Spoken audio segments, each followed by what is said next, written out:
All right. We'll give it a moment here. Let our doors get open. Good morning, John. Nice to see you. Hi, Patsy. How are you? This is always my favorite part. I like to see who shows up to my party. Welcome back, everybody. We had a week break while us on the management team had to go out and do some training and get some new insights on things that we can do to make our job better. So anyways, we're back this week. It is Tuesday.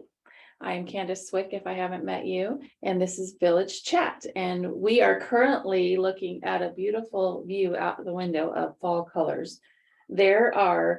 Did you know that there are over 200 mums planted out there? Yes. Yeah, it's very impressive. The whole landscaping is really, really well done. I was stunned when Gary told us, I'm ordering an extra 200 mums on top of what we already get. So that was pretty exciting. Oh, we have a question. Oh, John Barrett says hello to you too. Okay. Hello, So John, you know our guests. We have special guests here today. This is Larry and Lola Huggins, and thank you for joining me.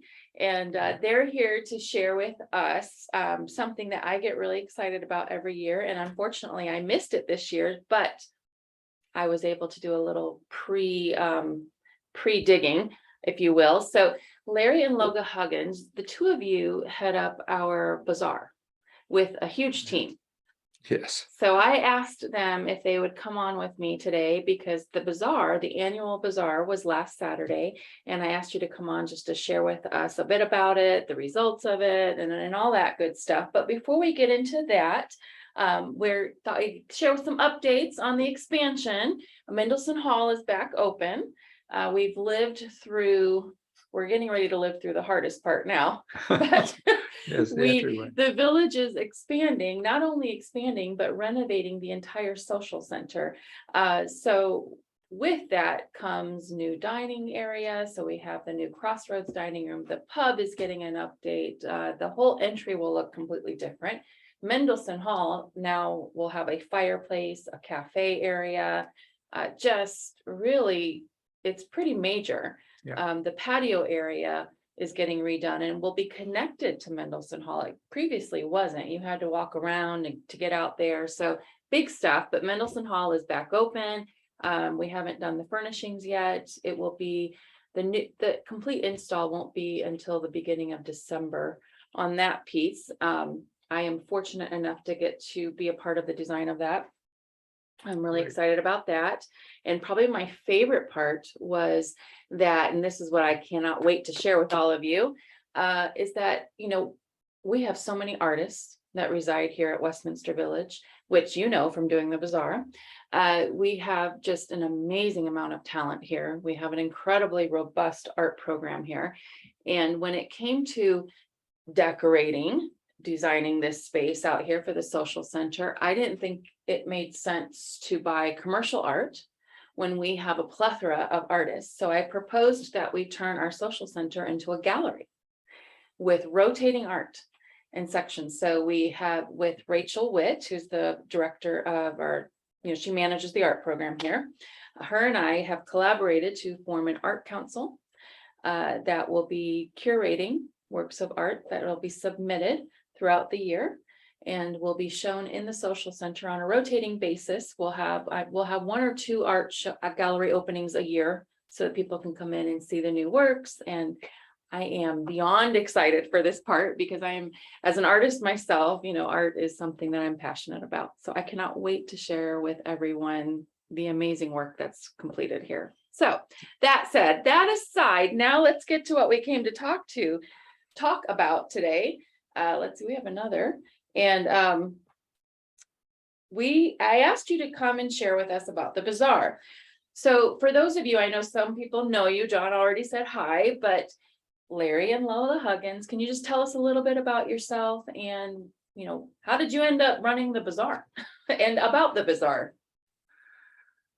Well, we moved to this area 60 years ago to take on a job at Purdue on the faculty there. And my wife had 2 children under 2 at that point in time that we brought along. And couple of years later, then started working in a finance office and not-for-profits around through the community. So that's basically the area in the background.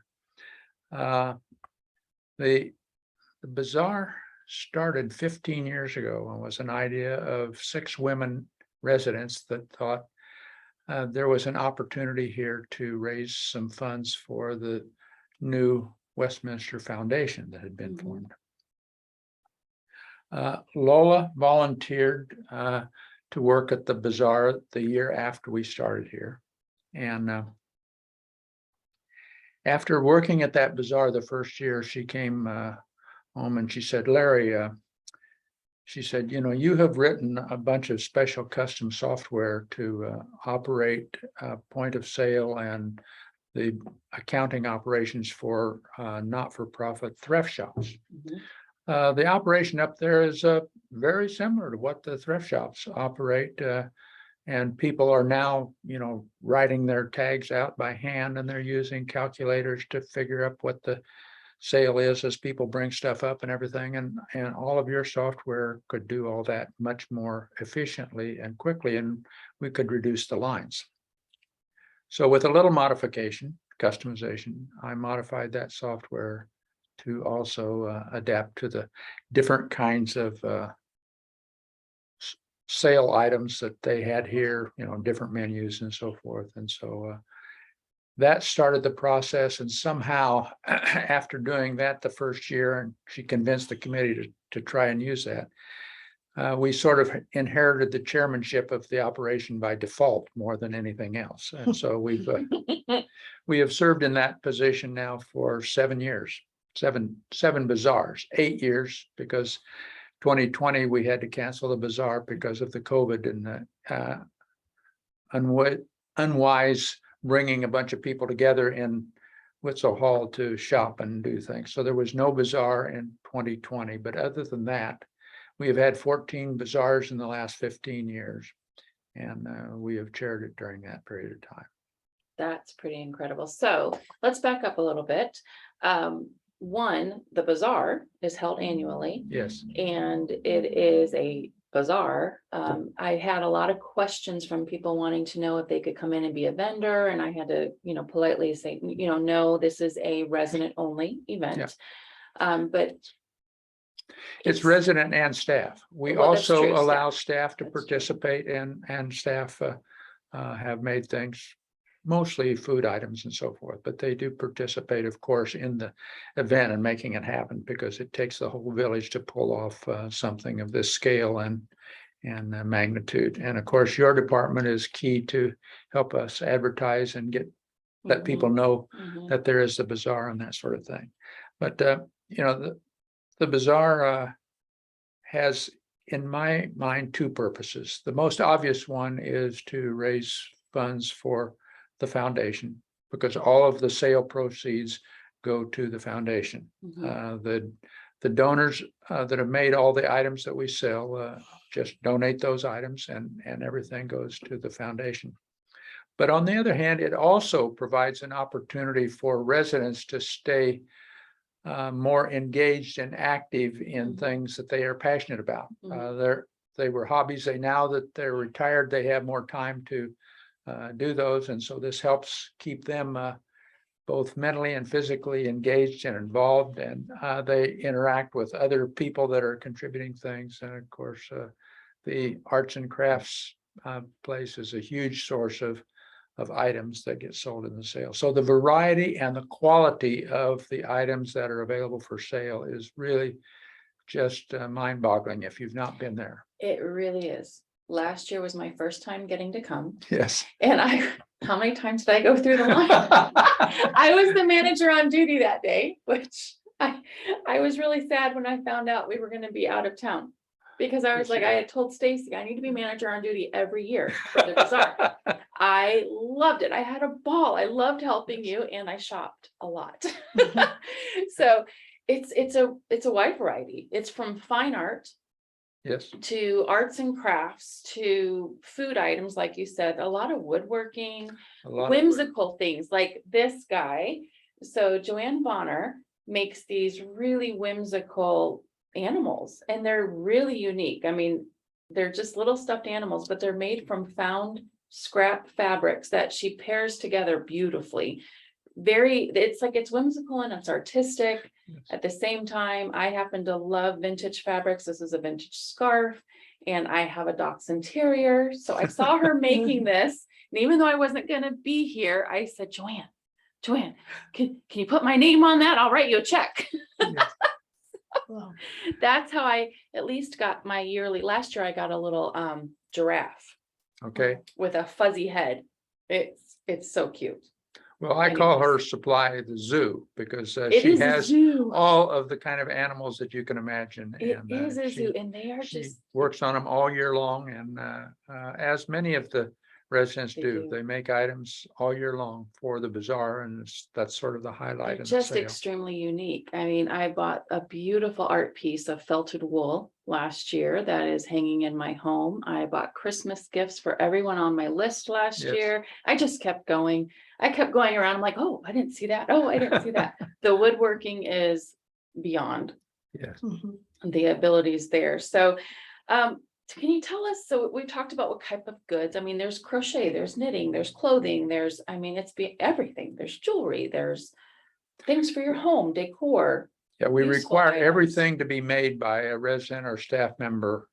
So it's all handcrafted. Mhm. There's no manufactured items that are allowed in for sale. And so that's what you're looking at, is the talent of the pool of residents and staff that exists here. And it is astounding. It is really astounding. So can you tell us a bit about what is the significance of the money raised for the foundation? I mean, we talk about that, but what actually does the foundation do? What's that significant? Okay, the foundation is a sort of a parallel organization to Westminster Village. Mhm. Both the corporate Westminster Village and the foundation are not-for-profit Mhm. operations.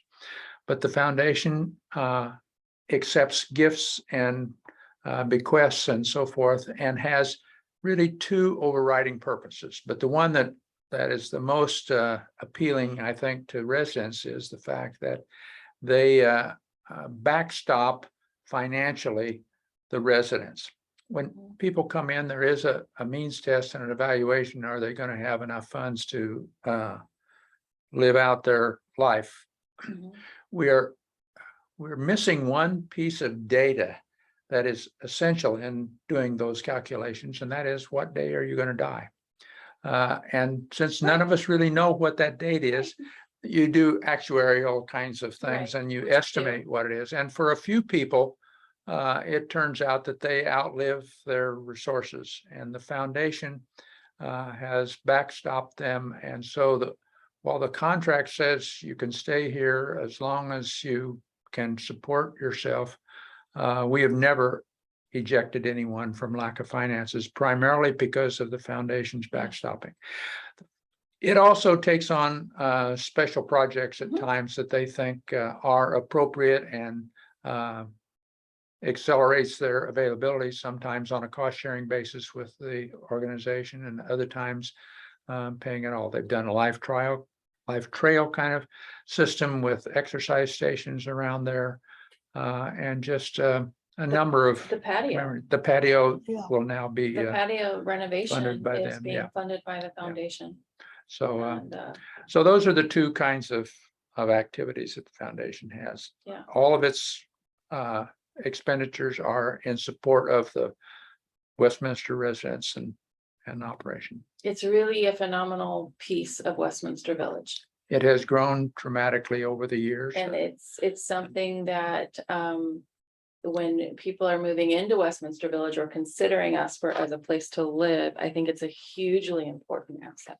Yes, Because like what you said, there's always the unknown. Yes. You don't know what's going to happen. right. And this is your safety gap. Yep. This is your insurance, basically. So the bazaar was held last Saturday. Yes, We had to change up our marketing this year, and we were hopeful. I had prayed that we did it well, that we did some things differently. I think a lot of people know that the newspaper print is not what it used to be. Yep. And it doesn't always behoove us to advertise a newspaper anymore. Just because like even our local paper has been sold off to a national conglomerate, it can become difficult to work with them. So we determined that we would go a different route with our advertising this year, and we used social media, we used local things to post on. And I was like in the back of my head, oh, please let it work. You know, I'm the one that recommended it. I'm the one that said, and I'm here that it worked. So share with us the results. It worked very well. We had a wonderfully successful bazaar this year. Sold a record volume of stuff on Bazaar Day. $12,000 worth of stuff was sold just in that period from 9 a.m. until 1 p.m. Wow. Most of it before Wow. 12 o'clock because the people rush in early at the beginning, and it's a little bit of a long line for a while until we can get things sort of calmed down. But Because you got to get your first pick. yes, right. Everybody wants the first pick. And even when I was here as a manager, I didn't get let in the room. That's right. Even though I was the manager on duty, I didn't get let in the room until We don't 9 think o'clock. it would be fair to It's not. let the staff or residents cherry pick stuff. And so everybody has to wait until 9 o'clock when the doors open, and then everybody rushes in. And of course, then they all come up to the cash register and check out At the same time. So there's a little bit of a congestion for the first hour or two of every bazaar. And this year, the congestion lasted longer really than it did in previous years. But it was a very successful affair. And we didn't sell, we never sell 100% of all the items that are there. So we have also done a second chance sale, that we call it, to give people that like yourself that were out of town or couldn't be there to a chance to come in again. And that second chance sale will be this Friday from 9 to 11 o'clock. And it occurs downstairs in the village square area, sort of in conjunction with the flea market. Actually, the flea market's going on at the same time. And so we've sold on Bazaar Day last Saturday about 2/3 of the items that have been donated, but the other third will be available this Friday, 9 to 11. And that will then be the closing time for the bazaar for 2022. Now, do the prices get discounted at all No, on that? No. well, It's just, I shouldn't make that statement. Absolutely. The donors set the price for their items. We Okay. don't price it for them or set any prices. The donors have the prerogative, if they choose, to have the price reduced. But in general, not many take that as an option. They're saying they've priced the items to sell in their opinion. They're not inexpensive, but they're not as much as you might see at some of the commercial craft shows and so forth. And we think they're fairly priced and superior quality. And so they are. most of it 100%. simply goes I was just curious. on just the way it was Yeah. before. But if you didn't get to make it, If you weren't able to make it, then here is your chance to come again, the second I'm chance. very excited. And we'll be glad to accommodate you for that sort of thing. I'm very excited. We have our first meeting of our Arts Council this Okay, Friday. We'll be meeting together to start the process of selecting, art pieces for the new gallery space. gallery space. So before I go to that, I'm going to make sure I get over to the second chance sale. All right. Finish up my Christmas shopping, I hope, and I'm looking for a special piece for we added onto our house, and so we have a new Okay. kitchen and dining room, and I'm looking for a special piece. Okay. I have a place in mind. We'll hope you find it. Me too. I'm really excited. Do you have any final thoughts for Well, this year? just that, it takes the entire community to pull off an event like this. The staff is so helpful and involved, most of it behind the scenes, just like your department that does the advertising and so forth. But then just getting the facility ready for that, setting up all the tables, taking it down, storing the stuff, it just goes on and on. So it's residents and staff that make this the success that it is because of the scale and the intensity of the event. And so I'm very appreciative of all the help that supports us. You know, we make special parking arrangements for people that want to shop and close down and have the residents move all their cars out from the closed part of the building, and you know, they greet people. And so it's just it's a very satisfying kind of an event to see that it's a perfect example of teamwork in action, and it has worked for many years, and because of that, everybody really supports it and participates. Oh, it's exciting event, and I think it's one of the things, if you're an employee here, it's just another example of why we're proud to work here. You know, of why this isn't just a job. Yeah. I think anybody who works in any kind of retirement living or skilled nursing, or like the other side, you know, we're a retirement community. So, but if you work on the other side with skilled nursing or any of the licensed areas, I mean, this type of work is a calling. It's something to dedicate your time to. And when you have a place like Westminster, with what we do and how we support the foundation and how it works, it really adds to that sense of satisfaction, going to work every day and knowing that what you do makes a difference. Right. So it's really exciting. Well, that was fun to hear about. Like, mark your calendars for Friday. If you didn't make it last Saturday, or you didn't feel like you got enough, come over on Friday morning downstairs in the village square at 9 a.m., 9 to 11. It's a short time frame, so you got to get in here quick. But then you can go have lunch. Yeah, I think that works out perfectly. We did sell out of all the food items this year, so you should not expect to come Friday and find any of the special delicacies and dishes that the grandmothers have made throughout their career and they're famous for within their family. So that's the only item that will be not in short supply. Yes, yeah. Zero supply, in fact. Zero, none. But other things are there, you know, from paintings to woodwork to the zoo animals that Joanne Bonner makes. She still had a few of those, I think maybe 5 or 6 of they're always of the ones. They're always they're just so unique. Well, she had I think 30 of them there this year that she was. I mean, they're just unique. Every one of them is different, and they're not your typical, as you can see. I mean, the way that she meant it, they're art pieces in the form of a stuffy. So they get to live, these live in my office at home, in my office / library. My daughter loves stuffies. She does not get these. These are mine.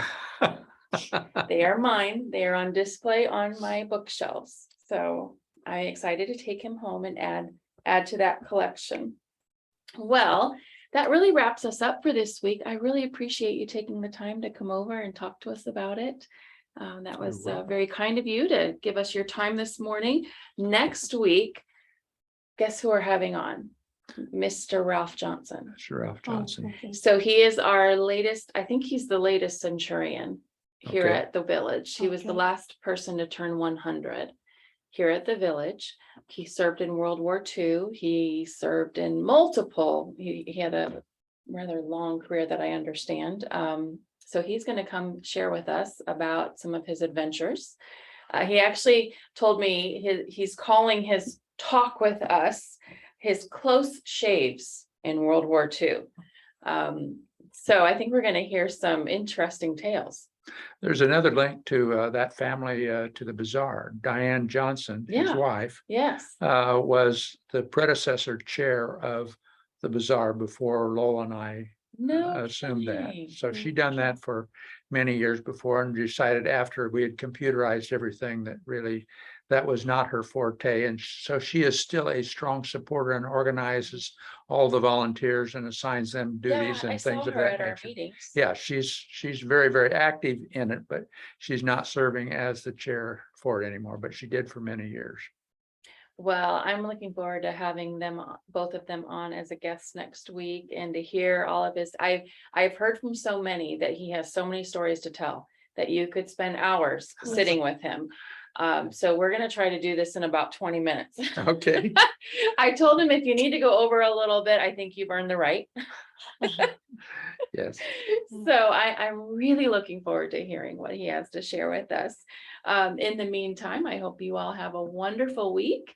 Enjoy this. I think this is probably our last bit of Yeah, this is warmth. our Indian summer. This is last it. Taste of it, I think. This Yeah, is it. probably. I enjoyed it. We were up in Northern Peninsula in Michigan this past weekend, and it was phenomenal. Yeah, 70 you degrees. chose an incredibly good It weekend to was go. Perfect. Yeah. So, yeah.